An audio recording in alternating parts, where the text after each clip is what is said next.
Hello my brothers and sisters and my esteemed colleagues. Today I want to make this video as probably an introductory video to a diet. Why introductory? Because diet is such a complex topic and so misunderstood and wrongly misinterpreted that it is not going to be really easy to absorb the new knowledge, and the new knowledge is a clue. Why is there such a problem connected with diet? Diet is something we all eat and we all live. Somebody better than others, somebody longer than others, somebody healthier than others, but basically diets are very similar on this planet. There was only one tribe, because why I'm mentioning tribes, because whenever you talk about something, people refer to ancestors. Oh, my fathers, my grandfathers, oh, they did this and they were healthy and they lived long time, so there's no way I'm eating the same way, no way that I'm having problems with the health now. They did not have these problems. Well, if we go back, or if we go and look at the indigenous people, then you will notice that every indigenous tribe on this planet has a medicine man. Why? Because they all get sick. Now, animals in the nature do not get sick. They may get injured and then have problems, but they do not contract diseases. People do. But there is one indigenous tribe that is the only one I know of on this planet that never had medicine man, never had shaman. Why? Because obviously they were never sick. And who are those people? Those are the Inuit people that we call Eskimos, Inuit. Now, of course, they are sick because they started eating the food that the civilized men sent them. And they get poisoned, same as we do.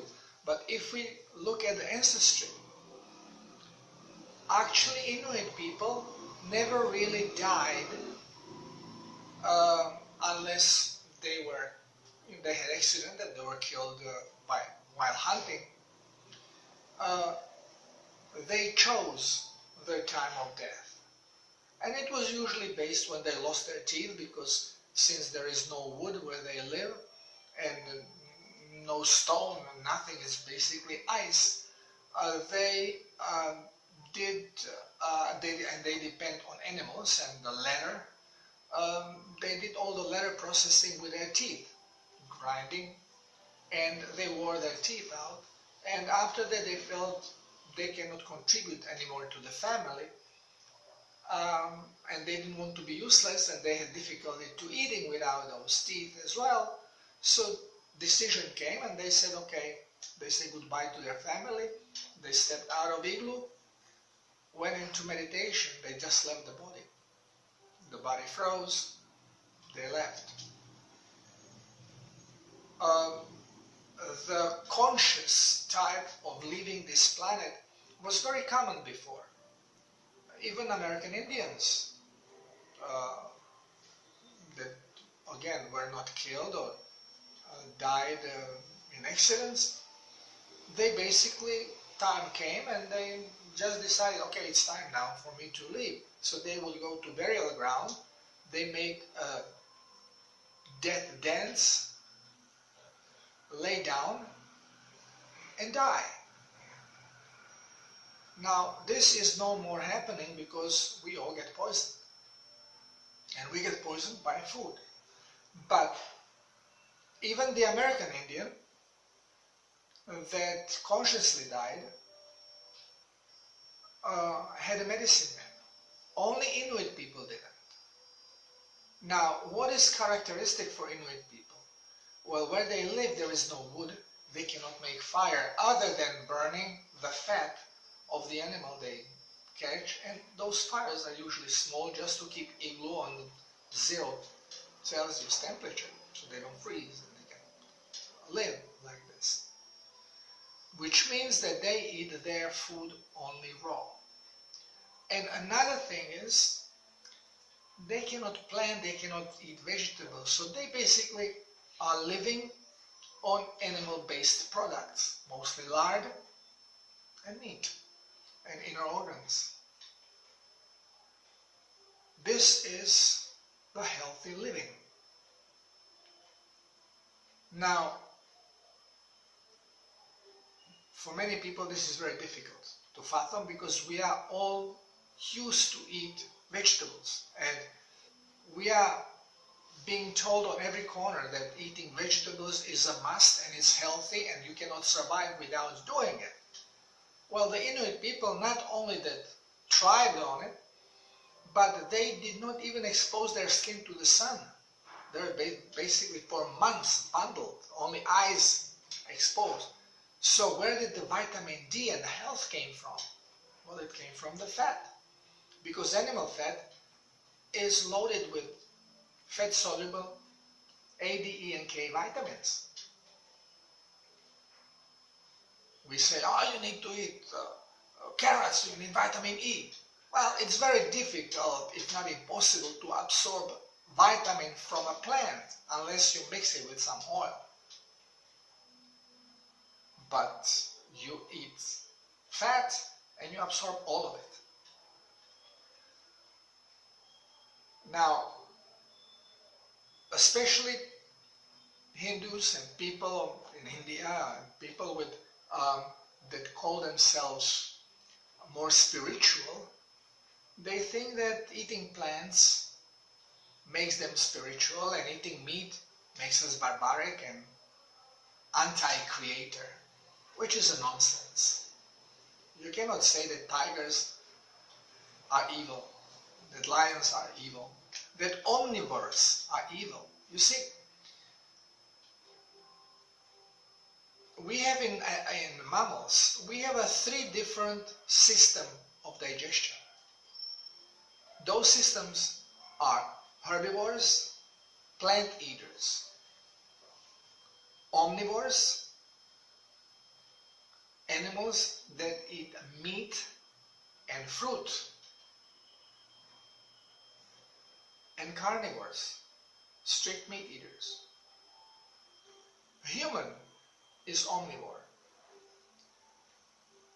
Now, you can look in the nature on any other omnivore there is there.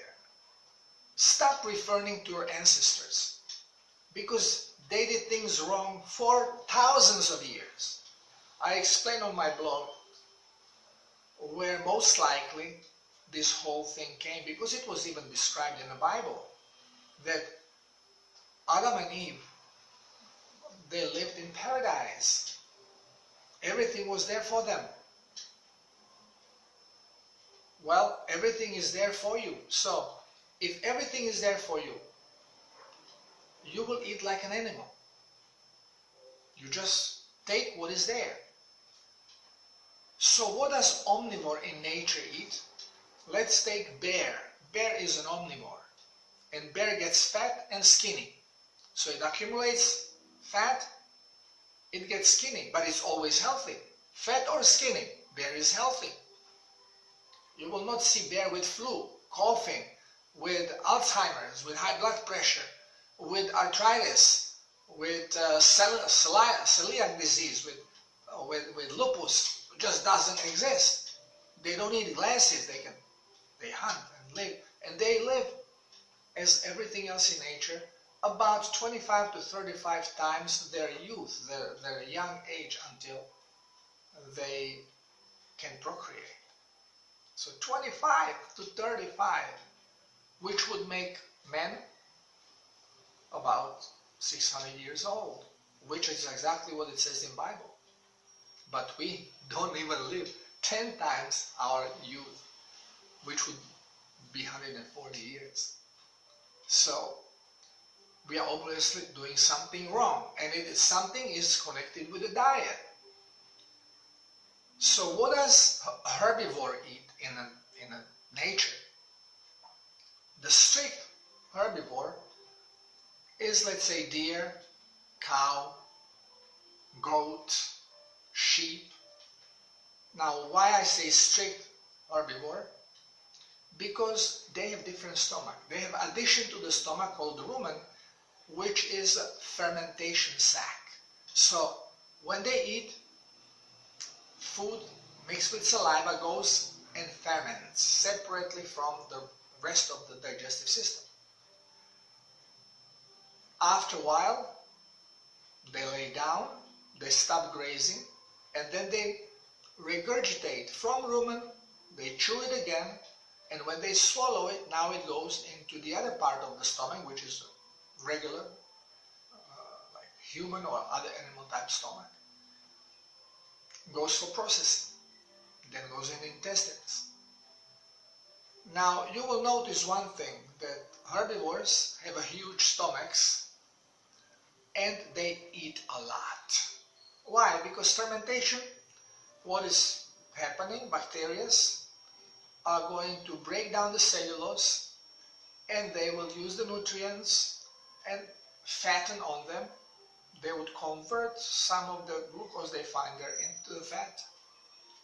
And then when they are being reprocessed in a regular stomach, what animal is actually taking as nutrition is animal-based protein. Okay, majority of the nature of animals in the nature live on insects. Why on insects? Because insects have depots of very powerful fats. Grasshoppers, all as ass in the back, it's all pure fat. Worms, the big white worms that you can see sometimes indigenous people eating, they are fat, pure fat. A lot of animals in the nature eat ants. Ants are full of fat. I tried one of these big ants here in Amazon, and of course it was slightly cooked, slightly heated, and you know, when I bit into it, what came out again from the back side, it's pure fat, and actually had a taste on bacon. Not all of them, some of them have taste on mint, but this big one had a taste on bacon. The fat is very nutritious. So base of the nutrition for animals, including birds, monkeys, are insects. Some eat fruits, but fruit is not bringing any nutrition. This is symbiotic deal with the plant, so we distribute seeds. I mentioned it often, and we'll get back to food, because one short video definitely cannot cover most of it, just introduction. So herbivores do not eat what we call carbohydrate-packed food. There is no herbivore that will eat potato or banana. Okay, there are some, because again, banana is fruit, and when it ferments, it becomes, before fermenting, it becomes very sweet and then creates alcohol. And you know, there are some animals sometimes, like elephant may grab it, they get drunk on it in that stage, because it ferments into alcohol. But mostly herbivores cannot eat it, because from the rumen there is no direct connection to the intestinal tract, and they cannot burp it. So if too much gas is being produced, the rumen just swells, compresses the heart and blood circulation, and animal dies in agony. And many veterinarians are familiar with this. When cow strays and starts grazing on stuff and eating stuff that is not supposed to eat, that has carbs in it, has these problems, and then we have to open up from outside through the skin, open the rumen to get the air out, the gas out. Now, some animals, like horses, do not have rumen, and we think they are herbivores. Well, they are kind of herbivores. Yes, they graze, they have huge stomach, so if they eat enough and it stays there long enough, some of it will ferment, but a horse prefers to go and eat when there are a lot of grasshoppers, where stuff is moving, and they grab there and eat there and get some of the grasshoppers in. This is where the nutrition comes. And it is very, very easy to train horse to eat meat and to survive on meat. How do you think Bedouins feed their horses? And not only them, Mongols. Now, a lot of these things we don't know, even veterinarians don't know them because we are not being told the truth. Everything we read in books is scripted nonsense. And our way of learning is memorizing and repeating. And then we think we know. Because we trust authority. And authority are misled to begin with, and it's all big mess. If you want to know what is your real diet, just look at a bear. Bear is omnivore as we are, and eats in the nature the food as it finds it. If we would eat food as we find it, we would not be sick. But most of the food we eat now, we won't be able to eat, because you will have to eat stuff raw.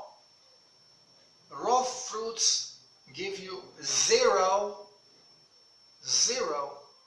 nutrition.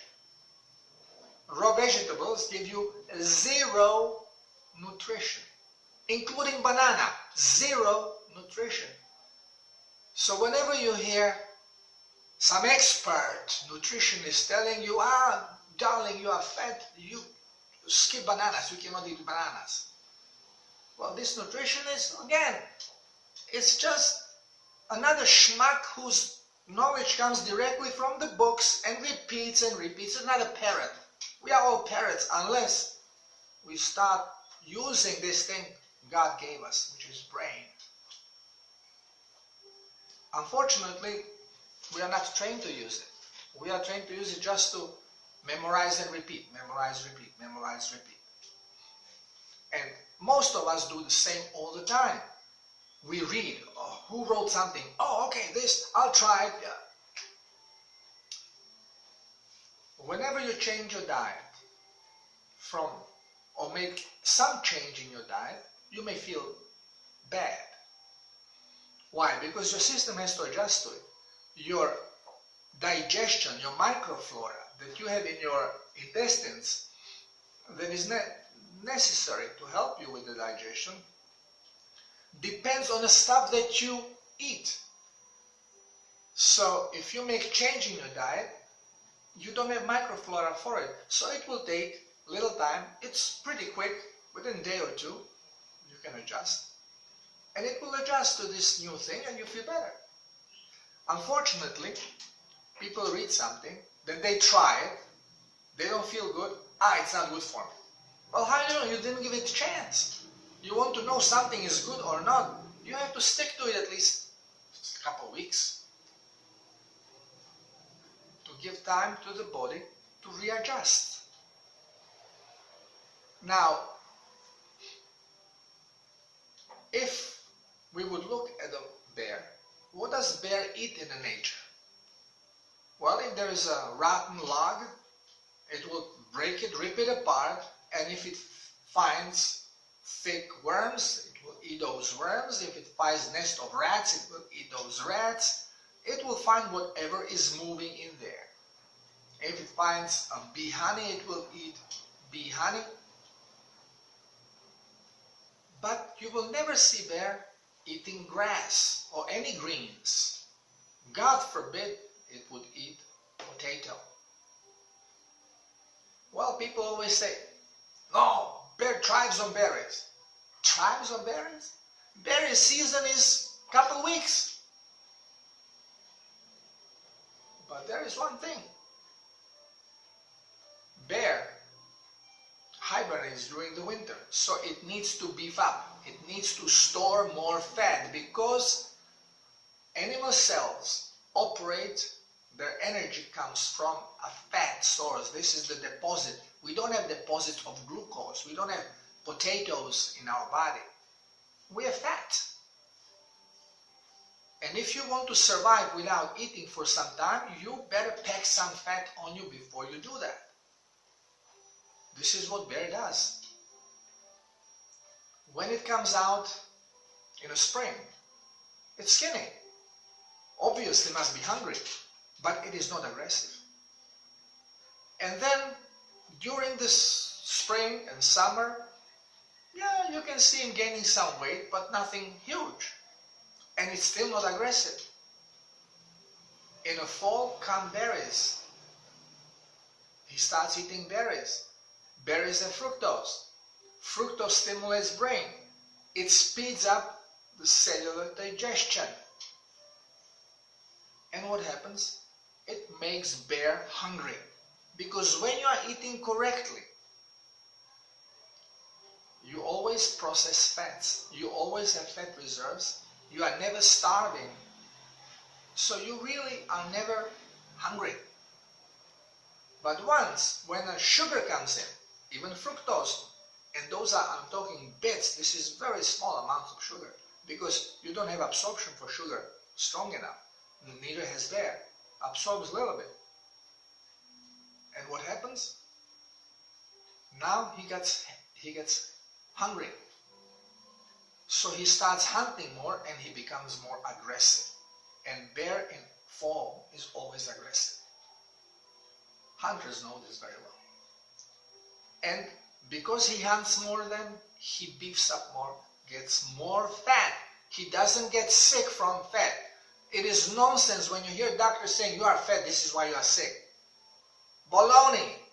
You are sick because you are eating toxic food. You are not eating what is your proper food. You can beef up on proper food, you will be fat and you will be healthy. Indigenous people up north, they are fatty because the fat protects them from cold, but they are all healthy. Being obese and being sick has nothing in common. Absolutely zero.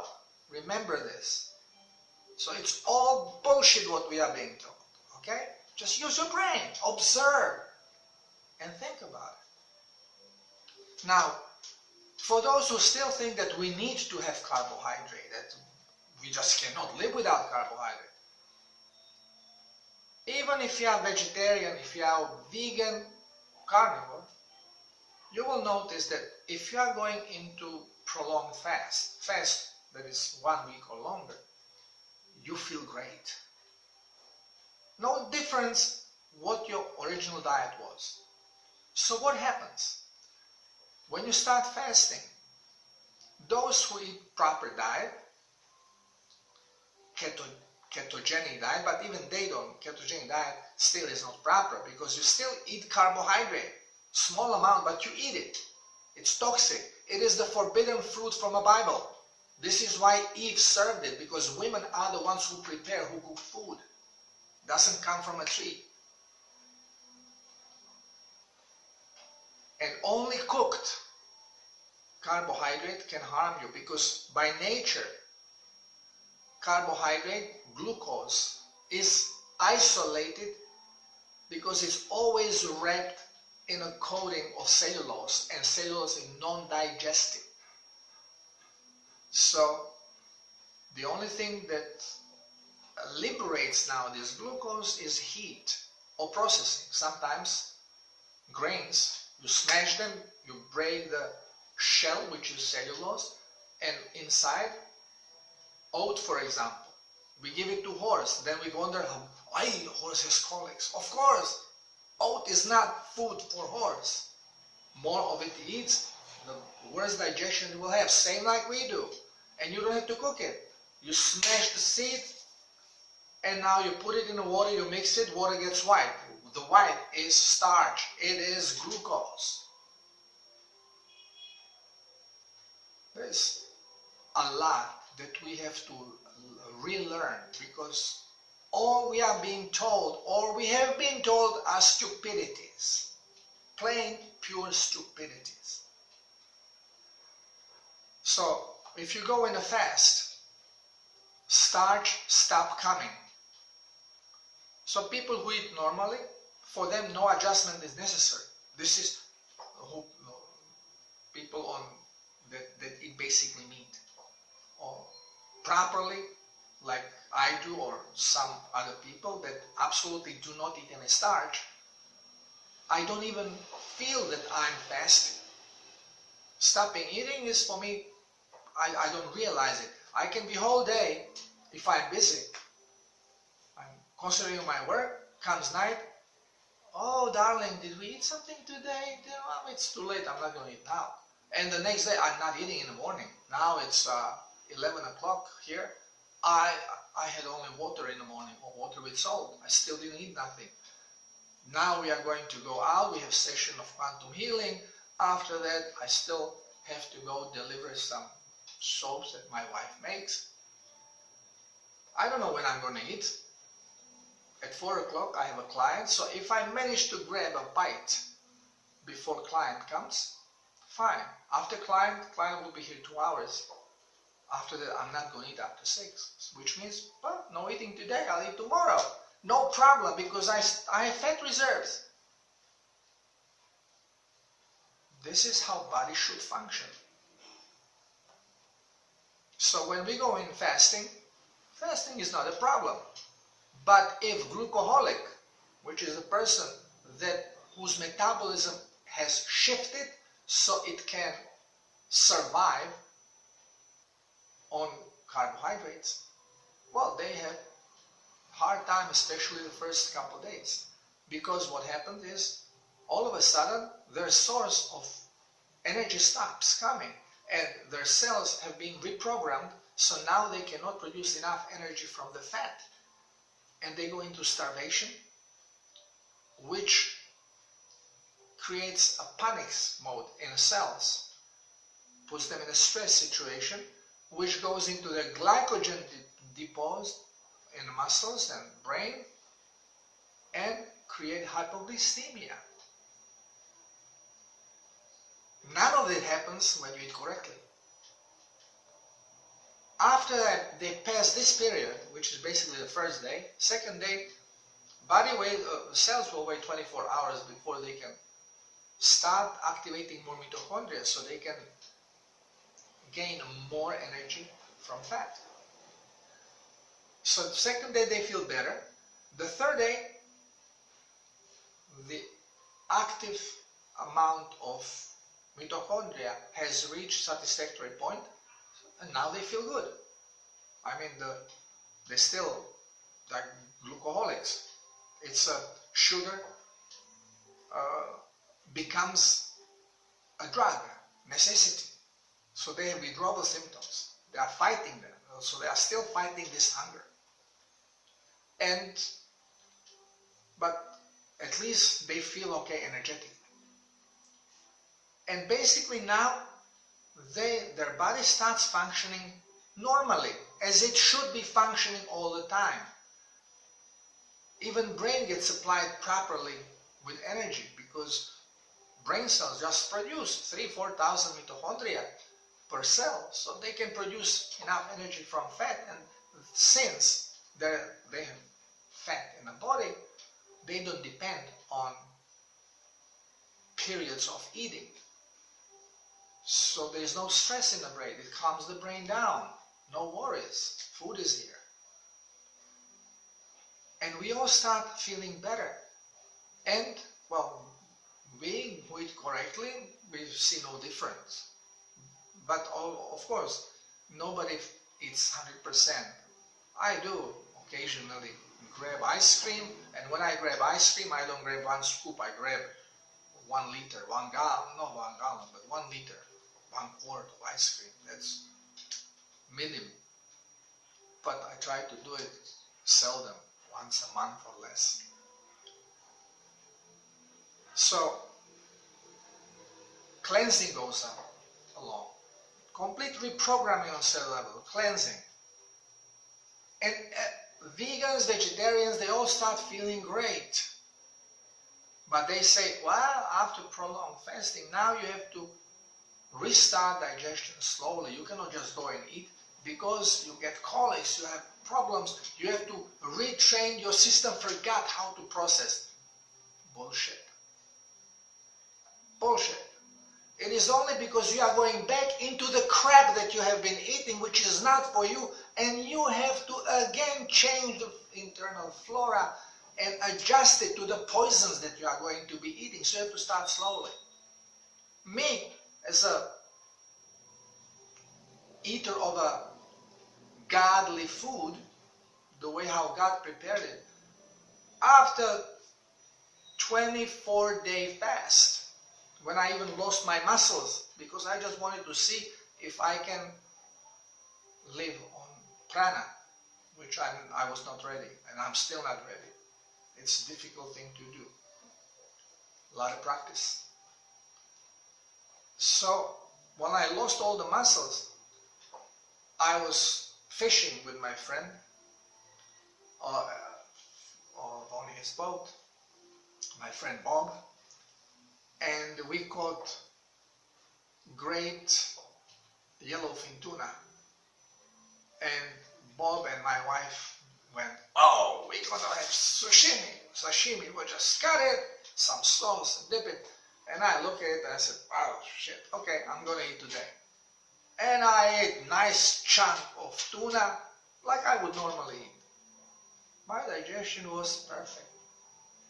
No gas, no nausea, no pains, nothing. Because I'm eating the food of God, the way God prepared it. The only thing that we can eat raw that will actually nourish our body are animal-based proteins and fats. Anything that crawls, take a pick. Of course, we do not have to eat them 100% raw, but the best way to eat them, it is to eat them raw. How to eat them and more about diet next time in some other videos, but this is just to give you some food for thought. Just think about it. Stop listening to others, which means also don't take my shit. Don't. Try it. But don't try it one day and say, oh, I feel better. Oh no, this is not for me. Because your body has to adjust, has to completely readjust itself. And the readjustment has a toll.